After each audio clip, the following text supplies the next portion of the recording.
السلام علیکم ورحمۃ اللہ وبرکاتہ۔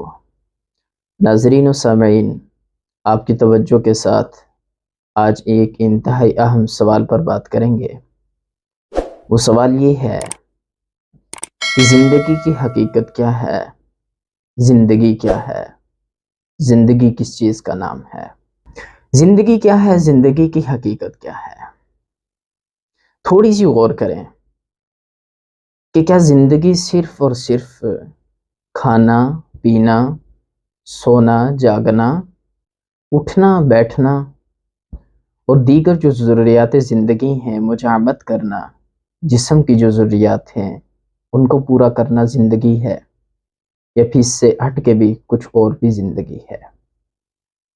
اگر صرف اور صرف یہی زندگی ہے کہ میں اور آپ صرف کھاتے ہیں، صرف پیتے ہیں، صرف سوتے ہیں اور زندگی کی دیگر جو ضروریات ہیں جسم کی مجامت ہے اس کو پورا کرتے ہیں، تو پھر میں اور آپ اشرف کیوں ہیں؟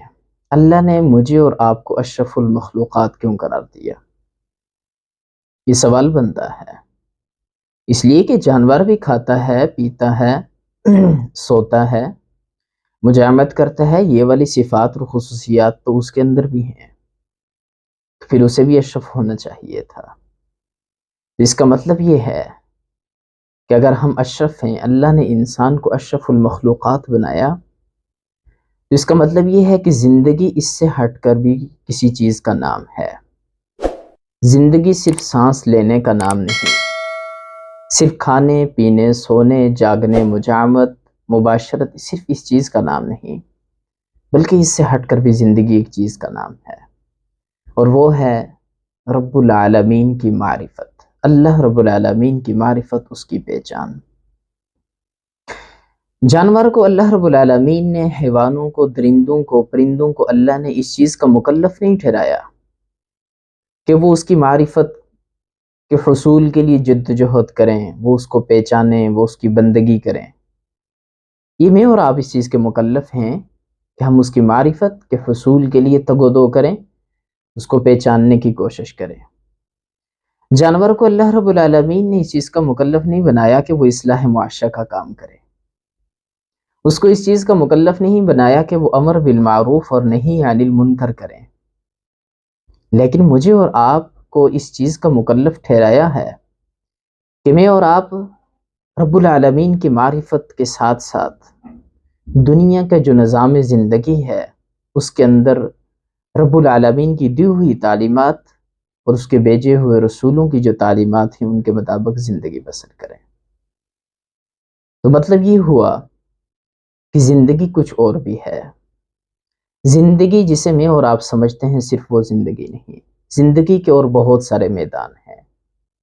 زندگی صرف ظاہر نہیں، صرف ظاہری جسمانی نہیں، نشو و نما نہیں، جمیل و جمال نہیں، خوبصورتی نہیں، بلکہ زندگی اندر کا نام ہے، آپ کے اندر کا نام ہے، آپ کے باطن کا نام ہے، آپ کی روحانیت کا نام ہے، آپ کی اندر کی دنیا جو ہے اس کی جو کشمکش ہے، اس کی جو کیفیات ہیں، ان کو جاننے کا نام زندگی ہے، ان کو سنوارنے کا نام زندگی ہے۔ اگر میں اور آپ اپنے اندر کی دنیا پر توجہ اور غور نہیں کرتے، جو اندر کی دنیا ہے اگر وہ ویران پڑی ہے، ہم اس کو آباد کرنے کی کوشش نہیں کرتے، تو پھر سمجھ لیجئے کہ میں اور آپ ایک مردے کی طرح ہیں۔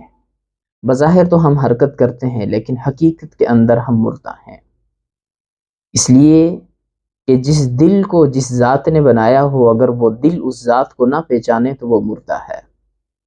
جس کان کو جس ذات نے بنایا ہو، اس کو تخلیق کیا ہو، اگر کان اس ذات کے احکام کے مطابق زندگی نہ گزارے تو وہ کان کیا ہے؟ بیکار ہے۔ لہٰذا مجھے اور آپ کو جسم کے ایک ایک اعضاء کو اس خالق کے حکم کے مطابق چلانا، یہ اصل ان کی کیا ہے؟ زندگی ہے۔ اگر یہ اعضاء، یہ جسمانی عضو اللہ رب العالمین کی بتائے ہوئے طریقے کے مطابق نہیں چلتے تو گویا کہ یہ مردہ ہیں۔ اب سمجھ لیجئے کہ یہ ہیں دو طرح کے طرز زندگی۔ ایک ہے حیوانوں کا طرز زندگی، حیوانیت، اور ایک ہے انسانوں کا طرز زندگی۔